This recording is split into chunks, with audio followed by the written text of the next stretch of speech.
નમસ્કાર, હું આપની સાથે પૂજા પરમાર અને આજે આપણે મહિલા અધિકારો અને મહિલા સુરક્ષાને લઈ પીએસઆઈ દુધરેજિયા સર સાથે વાત કરીશું. નમસ્કાર. મારું નામ પીએસઆઈ એનજી દુધરેજિયા છે. હું સેટેલાઇટ પોલીસ સ્ટેશનમાં નોકરી કરું છું અને અહીંયા સી ટીમમાં અને ટાગોર પાર્ક ચોકીમાં ફરજ બજાવું છું. કે મહિલા અધિકારોને લઈ અને પોલીસની શું ભૂમિકા હોય છે? મહિલા અધિકાર ને લઈને પોલીસમાં એવી રીતે હોય છે કે મહિલાનો કોઈ પણ કેસ આવે તો પહેલા એને મહિલા અધિકારી દરેક પોલીસ સ્ટેશનમાં એક પીએસઆઈ ફાળવેલા હોય છે. એ એમની રોજબરોજની ડ્યુટી સાથે સાથે સી ટીમનું કામ એક્સ્ટ્રા ચાર્જમાં કરે છે કે મહિલાઓનું કાંઈ પણ આવે તો તેને સાંભળે, તેને સાંત્વના આપે અને જે કાર્યવાહી થતી હોય કાયદેસરની એના વિરુદ્ધ જે પ્રોબ્લેમ હોય એના વિરુદ્ધ લેવામાં આવે છે. કે રાજ્ય પોલીસ દ્વારા કઈ કઈ યોજનાઓ ચલાવવામાં આવી રહી છે મહિલાની સુરક્ષાને લઈને? મહિલાની સુરક્ષા માટે રાજ્ય પોલીસમાં જો ઘરેલું ઝઘડા હોય તો 100 નંબર નું એક ચાલે છે. પીસીઆર આવીને તમારા ઘરે સોલ્યુશન કરી દે. બીજું એક 181 નંબર છે. તમે 181 ડાયલ કરો એટલે એ તો મહિલાઓ માટે જ સ્પેશિયલ છે. મહિલા અભિયમનું એક છે, સખી વન સ્ટોપ છે. આ બધા કોલ સેન્ટર પર ફોન કરીને ડાયરેક્ટ મહિલાના ઘર સુધી સરકારી વાહન આવી શકે છે. અને આ મહિલા અધિકારોનું જે હનન થતું હોય છે એમાં શું મહિલાએ એના વિરુદ્ધ કંઈ પણ થતું હોય ઘરથી કે ગમે શરૂઆત થાય ત્યાંથી જ એનું નિરાકરણ લાવવા માટે તુરંત નજીકના પોલીસ સ્ટેશનનો સંપર્ક કરવો અને કઈ વસ્તુ સહન નહીં કરો. તમે પોલીસ પાસે આવશો તો જ એનું સોલ્યુશન થશે. એટલે તમારી જેવી સમસ્યા હોય એ પ્રમાણે અરજી આપો, એફઆઈઆર દાખલ કરાવો.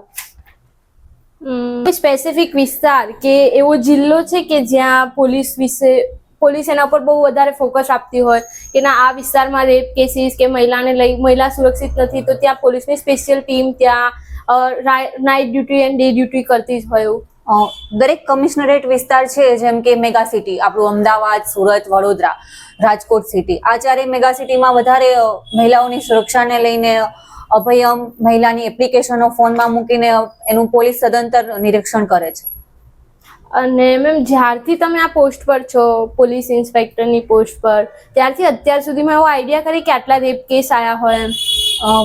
પોલીસ સ્ટેશન કેવી રીતનું છે કે અમદાવાદ સિટી છે તો એમાં આપણે 45 જેટલા પોલીસ સ્ટેશન છે તો દરેક પોલીસ સ્ટેશનનો ક્રાઇમ રેટ એના એરિયા મુજબ હશે. જો પછાત વધારે વસ્તી હશે તો મહિલાને લગતા ક્રાઇમ એમાં વધારે થશે. સેટેલાઇટ પોલીસ સ્ટેશનમાં અમારે રેપ કેસ બહુ ઓછા ચાન્સ છે કેમ કે અહીંયા એવું ગુના બનતા નથી. વિસ્તાર વાઇઝ ગુનાનું હોય છે. અમારા પોલીસ સ્ટેશનમાં કદાચ મહિનામાં એકાદો કેસ આવતો હશે. એ જ બાજુ તમે અમરાઈવાડી કે ખોખરા એવા પોલીસ સ્ટેશનમાં જશો ત્યાં મહિનામાં 10 કેસ આવતા હોય છે. એટલે વિસ્તાર ડિપેન્ડ કરે છે. અને તો તમે કોઈ એક પર્ટિક્યુલર કે સેટેલાઇટમાં આ કેસ નોંધાયો છે રેપ કેસનો તો તમે એની પાછળ કેવા પગલાં ભર્યા છે? પોલીસ કાર્યવાહી એની તપાસ પ્રમાણે કરશે. છેડતીનો કેસ આવે તો એની તપાસ અમે અમારી કેસ ડાયરી મુજબ કરીશું, આરોપીને અટક કરીશું, જરૂર પડે તો આરોપીના રિમાન્ડ લઈશું. એવી રીતે પછી કોર્ટ એને સજા આપે, કોર્ટમાં કેસ ચાલે, ત્યાંથી એની સજા નક્કી થાય. મહિલા અધિકારોની જાગૃતિ માટે પોલીસે કેવી રીતના સંગઠનો બનાવ્યા છે? કોઈ યોજના બનાવી હોય? પોલીસ એનજીઓ પછી સિટીમાં જેટલા પણ સંસ્થાઓ કામ કરે છે જાગૃતતા માટે અથવા તો કોઈ વિધવા મહિલા છે તો એની સહાય માટે પોલીસ કાર્યક્રમો કરે છે કે એને ખબર ના હોય કે સરકાર મને આટલી ફેસિલિટીઝ આપે છે તો પોલીસ ત્યાં સુધી જઈ કાર્યક્રમો કરી અને માહિતી, ક્યારેક તો પોલીસ ફોર્મ પણ ભરાવે છે અને હેલ્પ કરે છે એમની. અત્યાર સુધીમાં સૌથી વધારે ગુજરાતની અંદર અત્યાર સુધીમાં કેવી સ્થિતિ ચાલી રહી છે મહિલા અધિકારો અને સુરક્ષાને લઈ? બીજા રાજ્યોની સરખામણીમાં જોઈએ તો ગુજરાતમાં બહુ ઓછા ક્રાઇમ છે જેટલા યુપી, બિહાર તમે જોવો તો ત્યાં મહિલાઓની સ્થિતિ, મહિલાઓનું એજ્યુકેશન માટે બહુ જ આપણા ગુજરાતમાં બધી રીતે સલામતી છે. મહિલાઓ રાત્રે ગમે એટલા ટાઈમે નીકળશો, મેગા સિટીમાં તો મહિલાઓને કોઈ જ પ્રોબ્લેમ નથી. અને મહિલા સુરક્ષાને લઈ અત્યાર સુધી કયા કયા કાયદાઓ બનાવવામાં આવ્યા છે? મહિલાને મીન્સ કે દહેજ વાળો એક કાયદો છે કે લગ્ન થયેલા હોય તો એમને દહેજની માંગણી, તો દહેજનો એક છે, જુવેનાઇલ એક્ટ છે નાના બાળકોનો, અને મહિલાઓ વિરોધી તો એ 498 કે છેડતી એને જેવો એ રીતે દાખલ કરાવી શકે છે. બાકી આ 2 કાયદા જ છે, જુવેનાઇલ એક્ટ મહિલાઓ માટેનો અને આ ડાવરી એક્ટ દહેજનો. અને દીકરીને મિલકતમાં જેટલો દીકરાને ભાગ મળે છે એ દીકરીને પણ મળે છે. હા, કોર્ટનો તો ચુકાદો છે જ, પણ કોઈ બહેન એવું છે કે એના ભાઈ પાસેથી ભાગ પડાવવા નથી માંગતી. કોર્ટ તો બંનેને સમાન જ સમજે છે. નથી. મહિલા આયોગમાં આવતી ફરિયાદોને કેવી રીતે જોવામાં આવે છે પોલીસની દ્રષ્ટિએ? પહેલા પોલીસ અરજી લેશે, કોઈ વસ્તુ અમારી પાસે આવશે તો અરજીમાંથી અમે મહિલા અધિકારીઓને જ અરજી આપવામાં આવશે. અમે એ મહિલાને સાંભળીશું. અમને એમ લાગે કે એને કાઉન્સેલિંગની જરૂરિયાત છે તો પછી અમે સખી વન સ્ટોપ કે ત્યાં જ્યાં કાઉન્સેલિંગના અધિકારીઓ એમણે ડિગ્રી મેળવેલી હોય છે, અમે પોલીસ અધિકારી તરીકે કાઉન્સેલિંગ કરી શકીએ, પણ એ લોકો જેટલું નહીં તો તેમના તરફ ડાયવર્ટ કરીએ. એટલે એમને પૂરેપૂરું કાઉન્સેલિંગ આપશે, એ લોકો માહિતી આપશે કે તમારે આ ગુનો લાગશે, એવી રીતે કાર્યવાહી કરવામાં આવે છે. અને મહિલા અધિકારોનું હનન કેવી રીતે થાય છે? આપણા સમાજથી જ, જો ઘરથી જ મહિલાને સેફટી મળશે, પણ ઘરમાં જ મહિલાનું શોષણ થાય છે ને એક રીતે તમે જોવો તો વર્કિંગ વુમન વર્ક કરે છે તો બધું એક્સપેક્ટ એવી રીતે કરશે કે તું ઘરનું કામ કરીને પછી બહાર કામ કરવા જા. તો ઘરથી જ જો શરૂઆત કરીશું તો મહિલાઓ એકદમ સલામત રહેશે.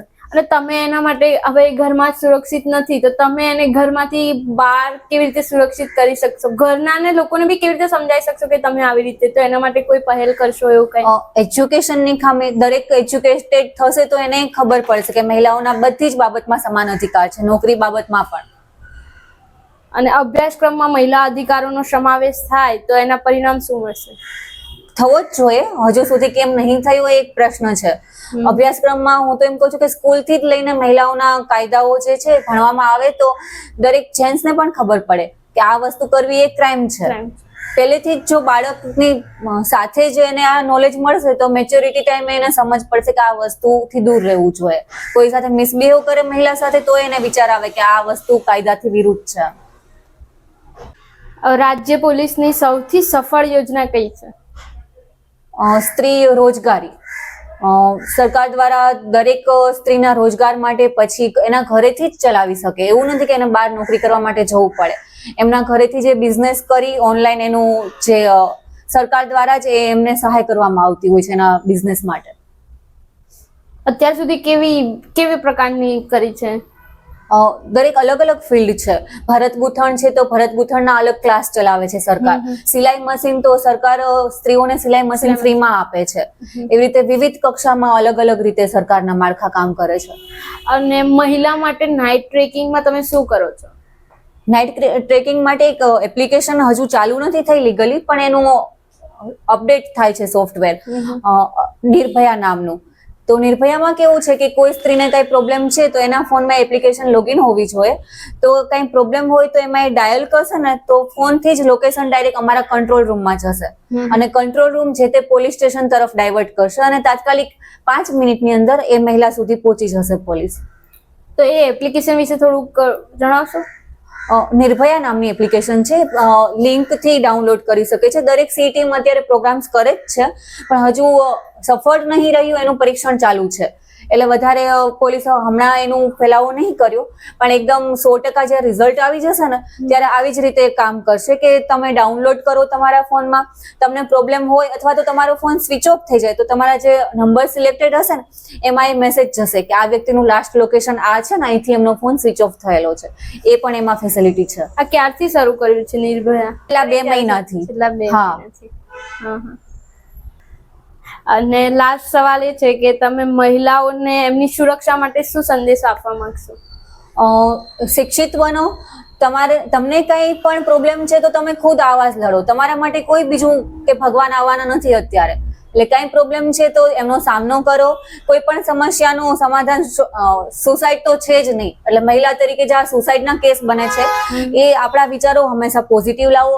કોઈને વાત શેર કરો, કઈ પ્રોબ્લેમ છે તો તમારા ફ્રેન્ડ્સમાં કહો. ફ્રેન્ડ્સમાં ના કહી શકતા હો તો નજીકના પોલીસ સ્ટેશનમાં જાઓ, ત્યાંથી તમને કાઉન્સેલિંગ મળશે અને દરેક સમસ્યાનો સામનો કરો. Thank you ma'am. Welcome. Thank